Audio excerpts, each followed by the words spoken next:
set the stage with a few slides and some comments, but the main stage is going to be with Brian when he comes up and talks about how he built the Airbnb culture. So you're here, I've been following the presentations, and so now you know how to get started. You've built a team, you started to sort of build your product, it's off the ground, it's growing, people love it, you figured out how to do that. You figured out how to create a very special one-of-a-kind company with monopoly powers that's big, and the market that you're chasing after is slightly bigger than the paper airplane business, so you're good, right? So now what? So we're here to submit that actually culture is the thing that's going to be very, very important for you to be able to scale the business as well as your team. And hopefully after this talk, you'll be able to know what is culture, why does it matter, how to sort of create your core values, and think about elements that sort of fit together for the core values and the culture that create a high-performance team and get some best practices for the culture. So what is culture?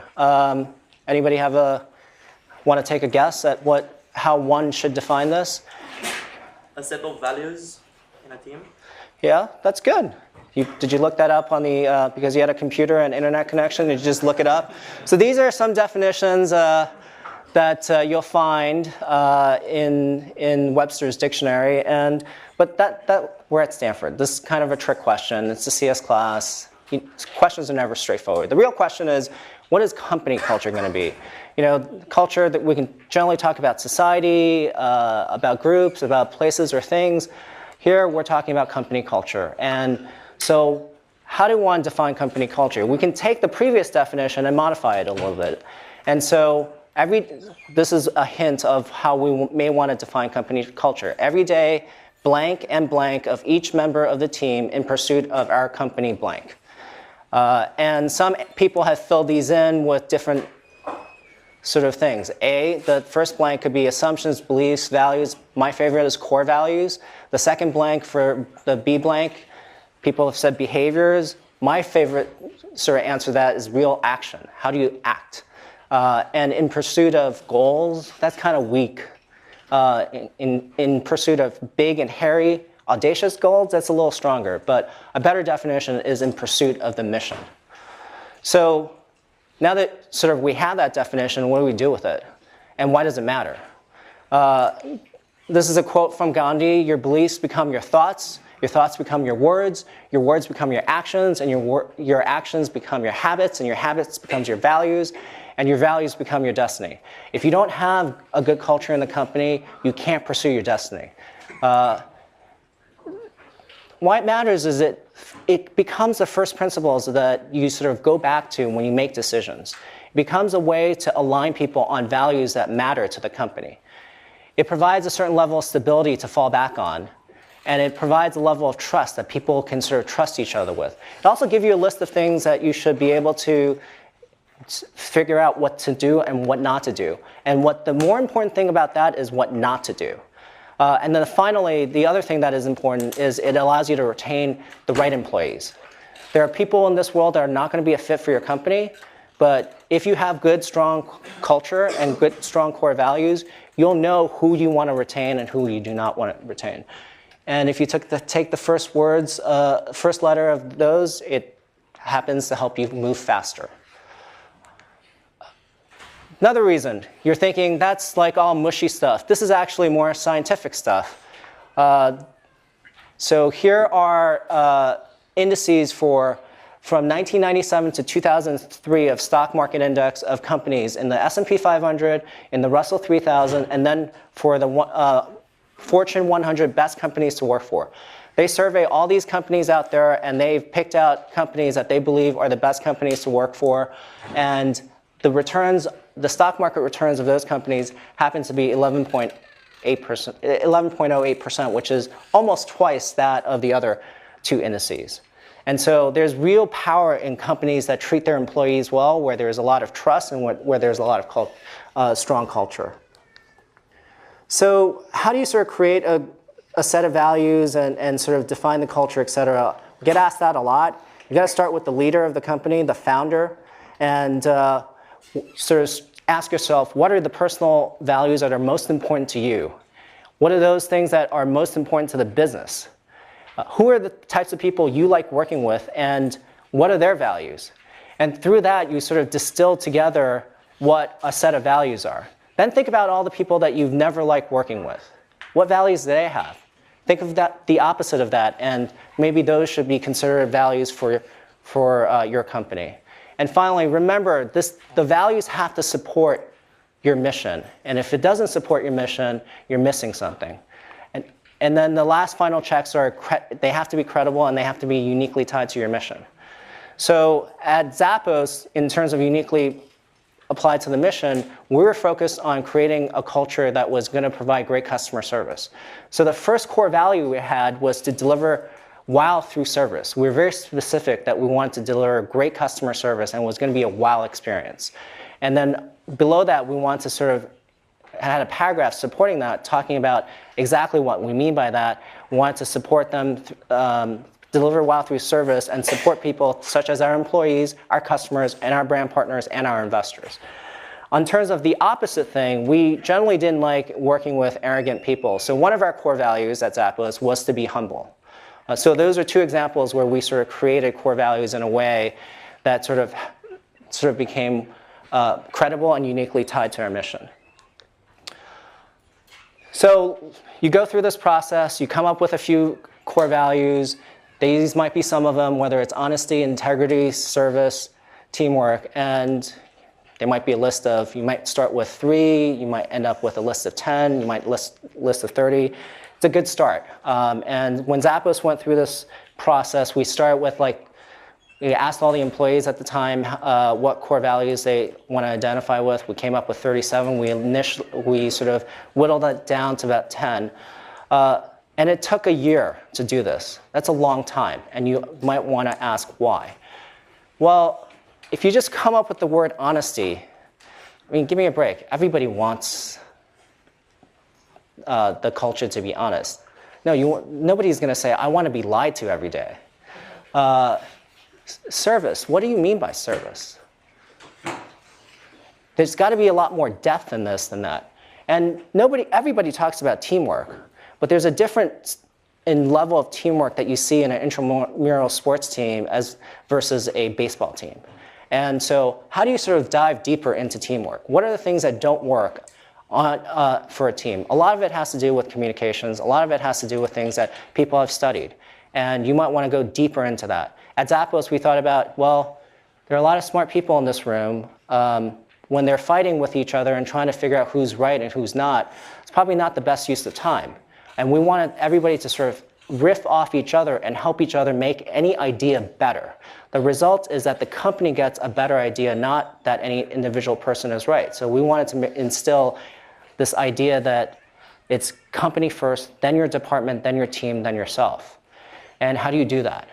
You could go a level deeper in that. There's a great sort of element of high-performing teams that I really like, which is this pyramid that was created by Patrick Lencioni, and he wrote this book, The 5 Dysfunctions of a Team. And the reason this is interesting, he talks about the breakdowns of a team. First of all, a lot of teams break down because they don't have any trust. Then, even if you had trust, why do you need trust? Well, then if you have trust, you can actually have debates and conflict and get to the right answer. If you don't have conflict and debate, people are it's the blind leading the blind. How do you know you actually got to the right answer before you sort of commit to something? So people are not actually willing to commit. They're afraid of committing. And so let's say you get to the next level and you are actually able to commit. Well, what goes wrong then? It's usually because people are not held accountable to things that they committed to. And if people are not held accountable to the things that they've committed to, then they can't get results. And I would submit to you, if you think about the company as a black box and results, whether it's financial, whether you produce a great product, or anything like that as the output, one of the major inputs is the culture of the company. So some other best practices we're going to actually talk about during Q&A, because I think this is going to blend into the conversation, is that you want to incorporate your mission to values. We've talked about that. Performance, you got to think harder, deeper, longer about your values than you might initially think you need to do. One of the things that I think a lot of companies don't actually do is they interview for technical fit or skill fit or competency in that realm, but they don't actually interview for the culture fit and whether someone will actually believe and follow the mission. I think that's a big, big no-no. Like, I think you can have the smartest engineer in the world, but if they don't believe in your mission, they're not going to pour their heart and soul into it.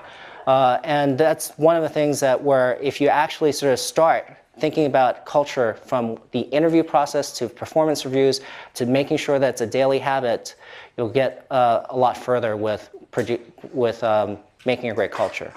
The final point on making a daily habit, I think culture, just like customer service or fitness, is like motherhood and apple pie. Everybody wants to provide great customer service. Every company wants to have a great culture. What they fail to do is make it a daily habit. You just can't be fit if you don't do it as a daily habit. Eventually you get out of shape, then you get fat, and then you're like, oh, I got to go on a crash diet to sort of get back into shape. That doesn't quite work. And the same is true with something like culture. So I think we checked all of these off, so we can go into Q&A with Brian. All right, cool. Can you move the chairs? Right here? Yeah, it's good. All right, hello everybody. It's quiet in here, I'll be honest. No, it's much better. Now I feel a little less on edge. Nothing worse than like a room full of people really, really quiet staring at you, but now I feel better. Oh, I did it for 5-10 minutes. Yeah. You could bear it for a little longer. Yes, exactly. So Brian, could you talk about how the process by which you came to understand that culture was important to Airbnb and in building the company? Yeah, so I think one of the things we realized is, so just to give you, I won't tell the full story of Airbnb, and some of you may know it, but the very short version of the story was that Airbnb wasn't meant to be like the company we were trying to start. I had quit my job. I was I was living in LA. One day I drove to San Francisco, became roommates with my friend from college. I went to Rhode Island School of Design, Joe Gebbia, and I had $1,000 at the bank, and the rent was $1,150. So that weekend, this international design conference was coming to San Francisco. All the hotels were sold out. We had this idea, let's just turn our house into a bed and breakfast for the conference. I didn't have any beds. Joe had 3 air beds. We pulled them out of the closet. We called it the Air Bed and Breakfast. That's how the company started. I probably told that story 10,000 times, by the way, some version of that story, and I didn't think I'd ever tell that a second time.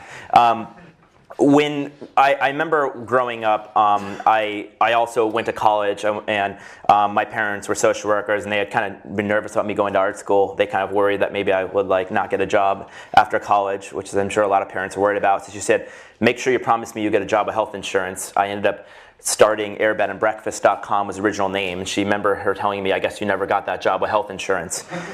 The reason I say this, though, is this. Airbnb was never meant to be the big idea. It was meant to be the thing to pay the rent so we could think of the big idea. And along the way, by solving our own problem, it became the big idea. So alongside that, and I'm not going to talk about like kind of how we built the product. That's probably another conversation that some other people are talking about. You have to build a team in a great company.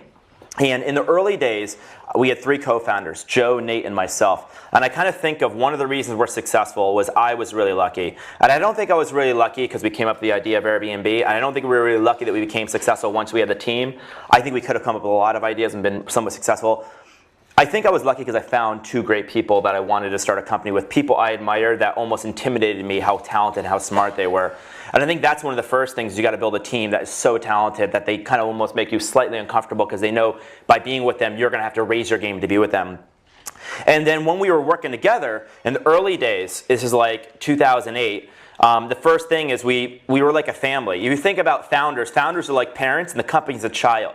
And the child will manifest in many ways behaviors that parents have between the relationship. If the parents are dysfunctional, they're not working together, then the child is going to be, frankly, pretty fucked up. And so you don't want that. You want your culture to be awesome. And so Jonah and I were like a total family in the beginning. We worked 18 hours a day, 7 days a week. I remember when we were Y Combinator, we like worked together, we like ate food together, we like even went to the gym together. We may as well have gotten jumpsuits. We didn't go that far. But we were like, it was like we were a mission. I felt like we were like a special forces or something. And we had this like amazing shared way of doing things with amazing accountability. And then we realized that was like the DNA of the company. And then we started thinking, at some point you go from building the product to phase 2, which is building the company that builds the product. And so a lot of the talk is about how do you build a product, how do you get product market fit. Once people start doing that, now you've got to build a company. And it doesn't matter how great your original product or idea is. If you can't build a great company, then your product will not endure. And so we thought about this, and one of the things we realized is we want to build a company for the long term.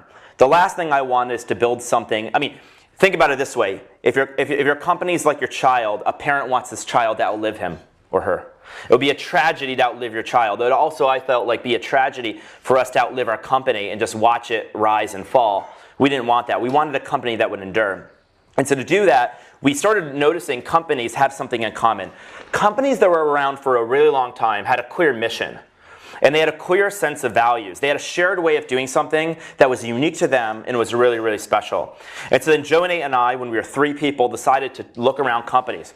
I noticed Apple, Steve Jobs talked about his core value was that he believed people with passion could change the world. And he said our products changed, but our value never had. And we learned about Amazon, we learned about Nike, we learned about companies in the early days. You can even use this to talk about organizations. Even like a founding of a nation has a strong values and a declaration, then the country might endure longer. And so we started realizing like we need to have intention. Culture needs to be designed. And that's kind of how we got connected, is because when we were funded by Sequoia, Alfred Lin had just joined from Zappos Sequoia. And I was told Zappos had an amazing culture, and we went to Las Vegas and met up with Tony, and we learned about it. And so what did you learn? Well, you guys were crazy. The thing we learned, and we were 3 people, was you need to have, if culture is a shared way of doing things, there's really 2 parts. One is behaviors, and those can kind of change, and maybe 50 years from now, there will be rituals and behaviors that will change, be different. But there have to be some things that never change, some principles, some ideas that endure, that make you, you. And I think of core values as integrity, honesty. Those aren't core values because they're values everyone should have. They're like integrity values. But there have to be like 3, 5, 6 things that are unique to you. And you could probably think about this in your life. What is different about you than every single other person? If you could only tell somebody 3 or 4 things, what do you want them to know about you? And we realized that when Zappos was 100 employees, they wrote down these 9 core, is it 9? 10 core values. And the only thing I learned from Tony is he said, I wish I didn't wait till I was 100 employees to write down our core values. So I think I was talking to Sam, he says he thinks we're one of the only companies that wrote our core values down before we hired anyone. How long did it take you to hire your first employee? So our first employee was our first engineer, and I think we looked for him for 4 or 5 months, and I probably looked through thousands of people and interviewed hundreds of people. And by then, when you hired when did you write it? Did you write it on day 1, or it was in month 3? I think we started working on it around the time of Y Combinator, which would have been January 2009. And it was probably a process that evolved over the course of 6 to 7 months. We finished Y Combinator in April 2009. I think we hired our first engineer in July, something like that. So it's probably like 6 months. And some people ask, like, why did you spend so much time on like hiring your first engineer? And here's what we thought about it. I kind of felt like your first engineer was like bringing in DNA to your company. This person was gonna there were gonna be, if we were successful, there were gonna be 1,000 people just like him or her in the company. And so it wasn't a matter of like getting somebody to build the next 3 features that we needed to ship for our users. There was something much more long-term and much more enduring, which was, do I want to work with 100 or 1,000 more people like this? Now you want diversity, but you want diversity of like beliefs, you want diversity of like backgrounds, age. You don't want diversity of values. You want a very, very homogenous beliefs, and that's the one thing that shouldn't be diverse. So what are Airbnb's values? So we have 6 core values. I'll maybe talk about 3 of them. Okay. So our first core value we talk about is champion the mission. And what it really means is that we want to hire people that are here for our mission. We don't want people here because they think we've got a great valuation, they like our office design, they need a job, or they think it's hot. We want people to be here for the one thing that will never change, and that's our mission. And just to tell you a quick story about our mission, Airbnb, a lot of people describe it as a way to book a room or book a house and you travel around the world. And that's what we do. But that's not at all why we do it. And to answer the question of like what our mission is, I'll just tell you a quick story. And this, I think, describes it. early 2012, I met a host named Sebastian. So we do these meetups around the world where we meet with hosts. And I meet this host named Sebastian. He's probably like late 50s. He lives in North London. And Sebastian looks at me and he says, Brian, there's this word you never use in your website. And I said, what's that word? He said, that word is friendship. I would love to tell you the story about friendship. I said, okay, tell me the story about friendship. He said, 6 months ago, the London riots broke out outside my home, and I was very scared. And the next day, my mom called me to make sure I was okay. And he said, yeah, Mom, I'm okay. And she goes, what about the house? And he says, well, yeah, the house is okay as well. And he said, here's the interesting thing. Between the time the riots broke out and the time my mom called me was a 24-hour window of time. And in that period of time, he said, 7 of my previous Airbnb guests called me just to make sure I was okay. He said, think about that. 7 of my guests called me before my own mother did. I don't know what that says about our guest or his mother more, but but in this summer, on a typical night or a peak night, we would have 425,000 people staying in homes and living together, and they were coming from 190 countries in the world, which is every country but North Korea, Iran, Syria, and Cuba. So when you hear that story, at our core, what we're about, that's much more than just booking a room or traveling. What we are about is we want to help bring the world together. And we want to do that by giving a sense of belonging anywhere you go. So our mission is to belong anywhere. So 5 years from now, 20 years from now, maybe we're still selling rooms and homes, but maybe we're not. But I can guarantee you what we're always going to be about is this sense of belonging and bringing people together. And that's the more enduring idea. So when we hire people, the first thing we need to make sure is that if that's our mission, you need to champion that mission. You champion the mission by living the mission. Do you believe in it? Do you have stories about it? Have you used the product? Would you bleed for the product? I used to ask like crazy questions. Like one of the crazy questions Sam reminds me of is I used to interview people. So I interviewed the first 300 employees at Airbnb, which people think I'm like really neurotic, and that may also be true. But and I used to ask them a question, which I've now amended. I used to ask them, if you had a year left to live, would you take this job? And actually, the people who say yes to that, you probably don't want, because that's like, they should probably spend time with your family. So I amended it to 10 years. Because I feel like whatever, if you knew you had 10 years left to live, whatever you would do in those last 10 years, you should just do. And I really wanted people to think about that. That was enough time for like you to do something you really cared about. And the answer doesn't have to be this company. And I say, fine, if what you're meant to do is to travel, or if you're meant to do is start a company, you should just do that. Don't come here, go do that. And so there's this old kind of parable, probably many of you have heard of it, about like 2 men are laying bricks. Somebody comes up to the first man and says, what are you doing? He says, I'm building a wall. He asks the other guy, what are you doing? He says, I'm building a cathedral. There is a job, and then there's a calling. And we want to hire people that aren't just looking for jobs, they're looking for a calling. And that's kind of the first value, and that's champion the mission. I'll just, maybe, because I don't want to take all the time, I'll talk about just one more, just so we don't talk the whole thing just about values. The second value relates to being kind of creative and frugal, and I'll tell you a story. Our company was like, by the way, all the founding stories of your company end up becoming the things that people repeat and talk about when you're 1,000 people, and it kind of embodies, right? It's kind of like your childhood. These things kind of come back later in life. Same thing with a company. So Airbnb, I think Mark and Jason actually said in the last talk that was like the worst idea that ever worked.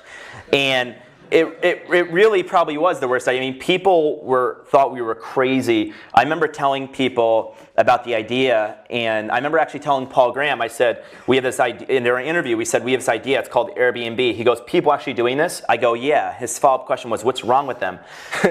So I knew the interview wasn't going well. And in the interview, at the end of the interview, Paul Graham, I think, wasn't going to accept us, but we told him this story of how he funded the company, and here's how it goes. We were introduced, Michael Seibel, who I think is a partner of Y Combinator, a lot of people know, introduced me and Joe to like 15 investors in the Valley, including some of the ones that have been here. And all of them like said no to the company. They could have bought 10% of the company for like $100,000, $150,000. They all said no. They thought it was a crazy idea. No one would ever stay in someone's home. So we ended up just funding the company with credit cards. And you know those binders kids used to put baseball cards in? So we put credit cards in those because we had to put them all somewhere. That's how many credit cards we had. And we were completely in debt. And in the fall of 2008, we provided housing for the Democratic and Republican National Convention. And we had this weird, crazy idea because we weren't really selling a lot of homes. Basically, Airbnb launched, and a year after we launched, I think we had 100 people a day visiting our website, and we had like 2 bookings, which is generally bad. It's kind of like releasing a song, and a year later, like 3 people listen to it every day. Like, it's probably not going to be a very popular song. So, but I believed in it, and Joe and Nate believed in it. But and so we were completely in debt. We don't know what to do. And so we get this idea, well, we're air, bed, and breakfast. We're providing housing for the Democratic and Republican national conventions. What if we made like a collectible breakfast cereal for like the Democratic National Convention? And we came up with this Barack Obama themed cereal. We called it Obama O's, the breakfast of change. And then we came up with a Republican themed cereal for John McCain. We found out he was a captain of the Navy, so we came up with Captain McCain's, a maverick in every bite. And we had $0, and without any money, we were able to, we tried to call like General Mills, and they told us to like stop calling them, or they're getting restraining orders, so that didn't work. But we found a local alumni of RISD. He made 1,000 boxes of cereal for us, and we ended up sending them to press. And eventually, within a week, we got on national television, national news. We made $40,000 selling breakfast cereal. And the year 2008, we made $5,000 from our website, and we made $40,000 selling breakfast cereal. And I remember my mom asking, so are you a cereal company now? And that wasn't the bad part. The bad part was the honest answer, which was, well, 80%. Yeah, technically yes. Technically yes. So, but the reason I tell that is our second core value is to be a serial entrepreneur. I'm sorry for the cheesy pun. I'm sorry. But be a serial entrepreneur. And what we really mean is that we believe constraints bring out creativity. And when you raise like $800 million, suddenly all that scrappiness, it's easier to lose that scrappiness. It's easier for people to tell you, you know, I just need like this $50,000 contract, or I need this, or I need that. And whenever somebody is just being a little bit not like frugal and not being creative, or they tell me they can't do something, I'll just take a box of cereal, and like even just the suggestion of Obama's knows they need to be scrappy and frugal. And so again, a lot of the founding DNA of your company becomes these values, these principles. And so everyone knows if you don't give a crap, you shouldn't be here. And it doesn't mean you have to give a crap, it just means you have to be here. And you also have to be creative. It'd be like kind of like an entrepreneur that's super scrappy. And these are some of the values we learned. Cool. So you guys should start thinking about questions. I'm going to open it up to questions from the audience, but I have a few more questions for you. So this all sounds nice. The stories are great. People here are a pretty skeptical group. It's a CS department class, probably left brain focused. This feels like a softy kind of right brain focused. I'm a total kind of softy, sorry. But how has having a strong culture helped you make important, tough decisions? Well, I think that so here's the thing about culture. There's 3 things they never tell you about culture. The first thing is they never tell you anything. In other words, no one ever talks about culture, and no one ever tells you need to have strong culture. And so, like, there's tons of articles about building a great product. There's tons of articles about like growth and adoption, and there's very few things about culture. It's this like mystical thing that's like kind of soft and fuzzy. That's the first problem. The second problem is it's hard to measure, and things that are hard to measure often get discounted. And these are like 2 really hard things. But the third thing is the biggest problem. The biggest problem with culture is it doesn't pay off in the short term. In fact, if you wanted to, in 1 year, build a company and sell it as quickly as possible, the number 1 piece of advice I give you is fuck up the culture, forget about it, just hire people quickly. Culture makes you hire really slowly and makes you be deliberate about decisions that in the near term can slow progress. It's kind of like putting an investment into the company short term. And so these are the things people never tell you. So it's really about building a company for the long term and to endure. Now, some of the things about culture, the first thing is you need to like be very clear about like what's unique to you that you stand for. Once you do that, you need to make sure you hire people that believe in that. And so we interviewed hundreds of people. You need to make sure that you hire and fire based on the ideas, these values. And you know, one of the things we do is we constantly repeat over and over again. So we interview, like when we interview, we want to make sure they're world class and they fit the culture. So the first thing I used to ask people, I had at the end of an interview sheet, is if you could hire this is a functional question. If you could hire anybody in the world, would you hire the person sitting across from you? And if our vision is to become like the best in the world at what we do, why aren't we hiring the very best in the world? So every single person is meant to hire a person better than the previous people. You're constantly raising the bar. You're constantly hiring world-class people. Then we have separate people called core values interviewers who aren't in the function. So if you're an engineer, the core values interviewers are never engineers because we don't want them to be biased and say, oh, I know how good they are. And they interview just for values to make sure that people care about the same thing. And we've said no to a lot of really great people because we just didn't feel right about them being with us long term. So that's one of the things. I also think that maybe some other examples of when we kind of had hard decisions. I've had a kind of in mid 2011, we had this. So we were mostly in the United States, and we had this internet clone funded by these guys called the Samwer Brothers. I don't know if anyone heard about these Samwer Brothers. They basically they clone Rocket Internet. They just went public, and they basically copy American websites quickly, and they try to sell it back to you. And if you don't, then they just try to. So it's kind of like putting a gun to your head. And so. And they had basically done this to Groupon. Groupon at this point was like the fastest growing company in the world ever. Fastest company to $1 billion in revenue.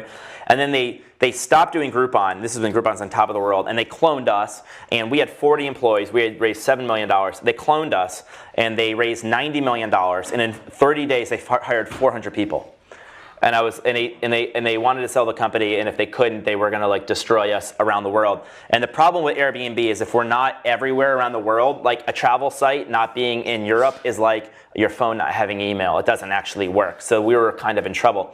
And we had this conversation, and there was the pragmatic decision of should we acquire them, and then there was the like kind of values decision.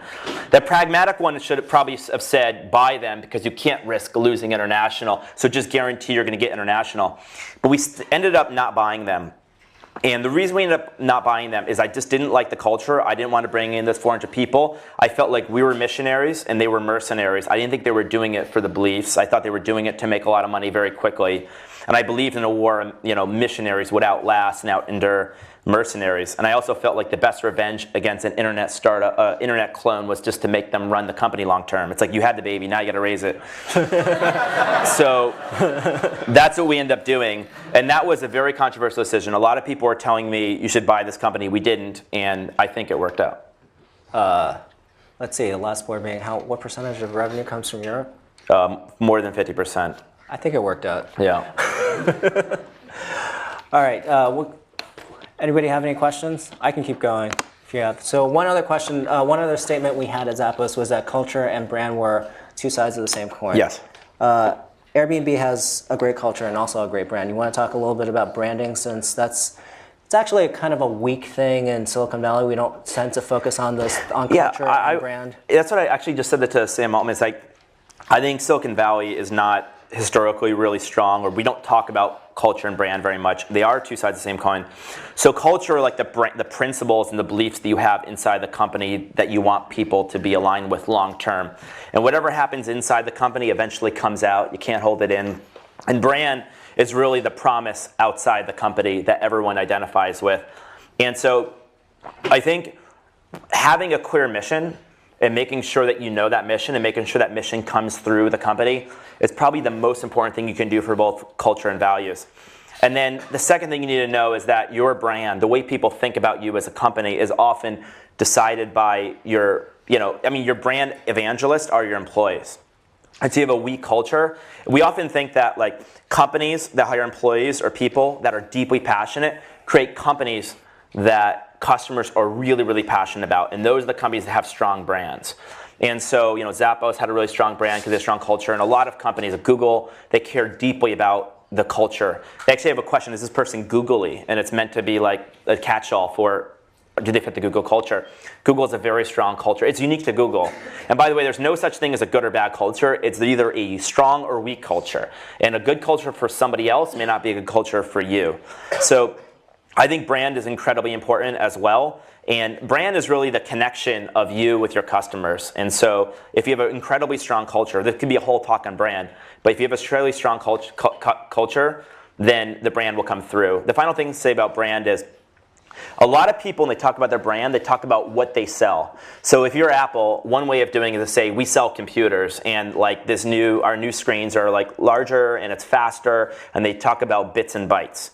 And I remember Steve Jobs had this really important talk where he says, the way to win, this is 1997 when he first came back, wasn't to talk about bits and bytes.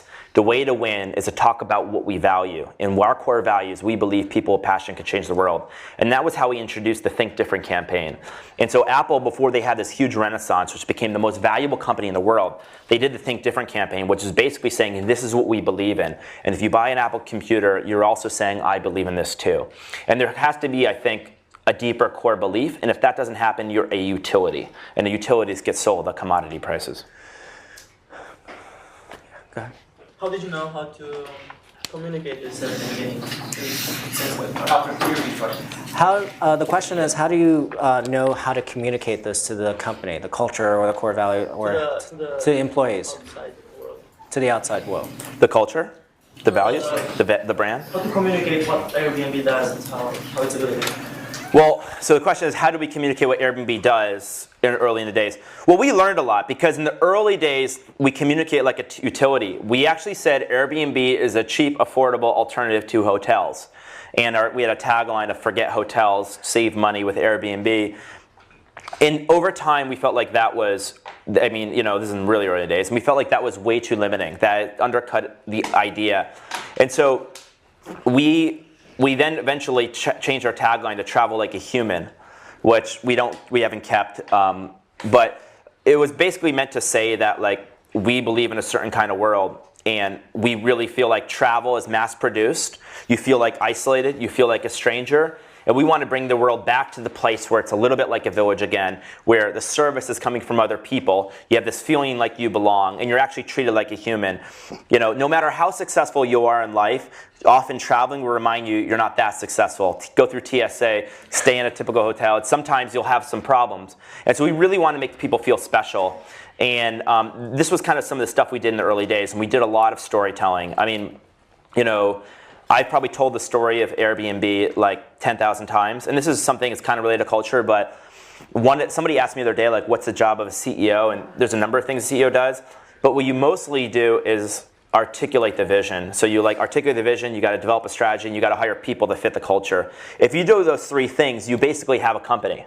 And that company will hopefully be successful if you have the right vision, the right strategy, and good people.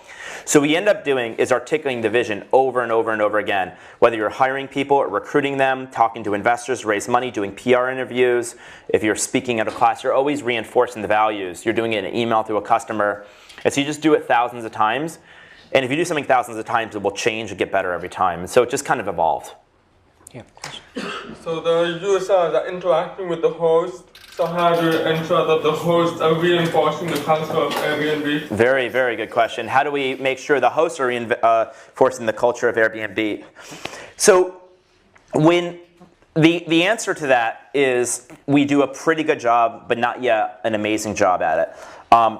When we first started Airbnb, I kind of took the Craig Newmark school of thought. Craig Newmark's the founder of Craigslist, and I said anybody should be able to use Airbnb. You didn't have to apply. If you wanted to rent your place, you could rent your place. And it turned out that many of the people believed in our values because we talked about it and we attracted them. But there were people who rented on Airbnb not because they believed in the values, but because they realized they can make a lot of money renting their home. And not everyone really was a great culture fit. And these people actually did cause us a lot of problems. So that was actually a bit of a lesson for me. And I didn't think our host it didn't really occur to me in the early days the host had to completely fit the values. Now, we met them, we attract people like us. And so over time, we've realized hosts are partners. And so they need to believe in the same values we do. And so, now we have this program called the Superhost program where they have to demonstrate values to reach this kind of badge, which gets them kind of priority customer support and distribution. We are having this a host convention where we bring all the hosts in. We're going to be talking about and reinforcing the values. So the answer is we were really late, but we now do it by reinforcing it every step of the way. Go ahead. Brian, Airbnb has made some great contributions to the open source community. Do you have any thoughts on how that contributes to the culture on your development team? Yeah, I think just in general, and it may be related to two things about Airbnb. We tend to be a pretty open culture, just in general. We communicate a lot, and we generally believe in the idea of like a shared world where people are giving back and contributing, making communities and industries stronger. So. And just my one philosophy on communication is we basically communicate and talk about everything internally except for things that relate to employee or customer privacy. So if it doesn't relate to those two things, we'll basically talk about it. As far as open source culture and engineering, we wanted to make sure that we had a really strong identification of the team. And so we really felt like a lot of source code shouldn't be, we felt like every company needs a moat. Some kind of moat that protects you from your competition. We thought some technology would be, but we also felt like we wanted to be able to give back from a technology standpoint. And we preferred our moat to be that we provide the very best experience in the world when you use Airbnb. We have the biggest network effects. And we thought that kind of took precedent over having having like certain technology that only we could use. And so we decided to try to share some of that out to people. And I think it does, it does relate to the values. Now, one other thing is I never one day recommended, this is hopefully, if you have a strong culture, like I didn't recommend we do any of that. We hired engineers that we felt like fit the values, and it just independently occurred to them they should do that. They felt like that was the right thing to do. All the way in the back. You talked about how during the conventions you didn't have any money and only a couple people visited your site. What did you do to increase the number of users that came to your site? How did you scale that up? So the question was, Brian had talked about there weren't that many visitors to the site when they were trying to sort of get off the ground. How did they get users to the site? So this is actually not about culture, but I'll answer it anyway. A lot of people, so the best advice, this is not even a culture question, but the best advice I ever got was probably from Paul Graham. And Paul Graham basically said, I remember he had this line, he said, it's better. He may have even talked about this as talk, but he said it's better to have 100 people that love you than to have 1 million people that just kind of sort of like you. It's literally better to have 100 people love you. And the reason why is if you have 1 million customers or 1 million users and they just kind of don't care about you, but they kind of use your app and you're okay, to get them to care is a really, really hard thing. In fact, I don't know how to get 1 million people to all of a sudden care. But what I do know is if you get 100 people that love you, those people, if they feel incredibly passionate, each of them will tell 100 people. And in fact, all movements typically start, or companies or ideas that are really powerful, start with just 100 people. So the reason this is so critical is he gave us another lesson, which is if all you need to do is get 100 people to love you, then what you need to do is things that don't scale. So, it's hard to, if you have 1 million people, you can't meet all of them, but you can meet 100 people. You can spend time with them. And so that's exactly what we did. Joe and I, we would go door to door in New York City or in Denver, where the Democratic National Convention was, literally meeting with, staying with, and living with our users. I used to joke that when you buy an iPhone, Steve Jobs didn't come and sleep on your couch, but I did. And that was really critical, living with your users. And by living with our users and spending time with them, all we had to do was give them enough time, attention, and get them to get the point where they were deeply passionate. And if you work backwards from 100 people, or even one person, without even technology, imagine what would be an amazing experience for just this one person, and walk through the journey from the time they whatever your service is, right? And make it perfect for that one person. Once you make a service perfect for one person, it's actually really easy to make almost anything perfect for a person. It's not actually that hard. The hard thing is then how do we scale this to millions of people? Where everyone gets in trouble is they try to solve both at the same time. So the first thing we do is get the perfect experience for one person. We went door to door to do this. We won over their love. And then we use a separate kind of part of our brain to imagine, now how will we achieve that at scale? And I'll give you one example before I stop talking about this. Right now on Airbnb, you can, if you put your home on Airbnb, you can click a button and it kind of works like Uber. And we did this before Uber. A professional photographer comes to your house and they'll photograph your homes for free. We have 5,000 photographers around the world, and we photographed hundreds of thousands of homes. So it's probably one of the largest on-demand photography networks, if there was such a thing. I guess probably the only one, but in the world. And that started with Joe and I we were staying with this one host in New York City, and her house is amazing, but her photos were terrible. And we said, why don't you just put up better photos? And this is before iPhones had great cameras. This is 2008. And she said, well, I can't figure out how to get photos from this camera onto this computer. She wasn't very technically savvy. And she said, well, we'll just take photos for you. Or actually I said, what if you could press a button and somebody just showed up at your door and took professional photographs? She said, that'd be magic. So next day I knocked on her door and said, I'm here. And I photographed her home. And then we sent emails to people saying, we have this new magical photography service, and if you want, you can press this button, and a professional photographer would show up at your home. Someone would press this button, would just send me an alert, or Joe an alert, and we'd rent a camera in Brooklyn in January of 2009, walking through snow, photographing people's homes. We did this by hand without any technology. We managed it with just spreadsheets. I wasn't going to burden Nate with trying to build something we designed before we had photography. Then we started hiring contract photographers. Then eventually we got an intern to manage all the contract photographers. Then we got an intern to become a full-time employee, managing other interns to manage the contract employees. And at some point, this is before we built anything, and at some point, there were too many people to manage. There were hundreds of photographers. And then we finally built all the tools to manage all the photography. But we did it only after we knew exactly what the perfect service was. One more question. One more question. So a lot of people say that when the hardest part isn't the technology, here the marketing and the communication is the hardest part, the Airbnb.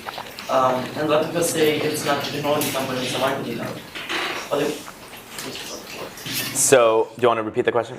So the question is, a lot of people, in this particular situation with Airbnb, a lot of people think that this is not necessarily a technology company, but it's more of a marketing company. Good question. So, I'll answer the question with a story. Let me preface that question by a set of questions. Do you today have proprietary technology? Yes. Do you have a moat? Yes. Do you have network effects? Yes. Do you have pricing power? Yes. Do you have a good brand? I think so. Are you a monopoly?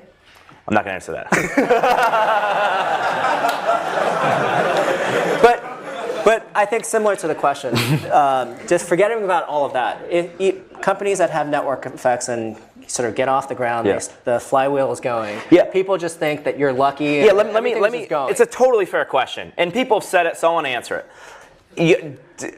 Guy that runs Sequoia Capital now, his name is Doug Leone. Yeah. One day, I think it's a year and a half ago, Doug Leone says, your job sucks. And I was like, what the hell does that mean? This is you've got the worst job of any CEO in my portfolio. And I said, tell me why. And this is what he said. He says, well, here's how I think about it.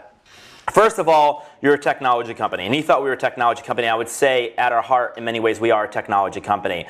And so you have all the challenges of all my other portfolio companies. But beyond that, you are in 190 countries. And so you have to figure out how to be international. We have to hire people in countries all over the world. We're literally in every country in the world but North Korea, Iran, Syria, and Cuba. You're basically a payments company. We handle billions of dollars through our system every year, and we had to get money transmission license in the state of California. So we actually are a payments company, and we have serious fraud and risk to warrant and needs to be locked down like Fort Knox. But he said that's usually where companies end. But you've got to worry about all this other crap. And he says trust and safety. We have 425,000 people staying in other people's beds in their sheets. Think about a woman from Texas staying in the Middle East or vice versa, the cultural conflicts that could happen and misunderstandings. And you have 425,000 people a night. It's like being the mayor of Oakland. Now imagine if you're the mayor of Oakland, all the things that happen in Oakland tonight. So you've got trust and safety. Now we have regulatory problems. We are in 34,000 cities. Every city has a different law, different rules, and many of them are written in a different century before you had any of this technology. And so you've got to deal with that. Then you've got issues like search and discovery. So Google's got its brand about being really important about search. The thing about search, though, is usually if I have a question, Google could give me 40,000 results, but it's probably clear that there's one or two best options for everybody. So if I want to know a question to an answer, there's usually one best answer. We have 40,000 homes in Paris. There is no best home in Paris for anybody in this room. So we have to be really, really great at matching people and technology. We have to be a company that's just, another example, Facebook, for example, is a digital product. Their product is their website. Our product are these experiences you have in the real world.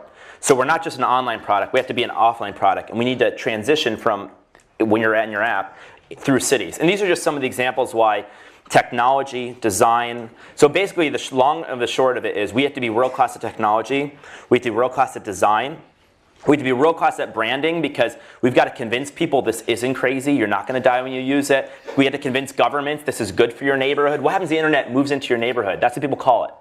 It's a good thing, hopefully. And you've got to make sure trust and safety is really world class, that we handle all these payments, not have problems with risk. And I can kind of go through. And this is not even to do with culture. I didn't even mention culture. So that's how I describe it. As like, I think great companies or companies are probably really strong at everything. But we try to hire the very best engineers and technical talent in the world. And I definitely don't see us as a marketing company. Thank you. Thank you, guys. Thank you. All right. Thank you, sir. Amen.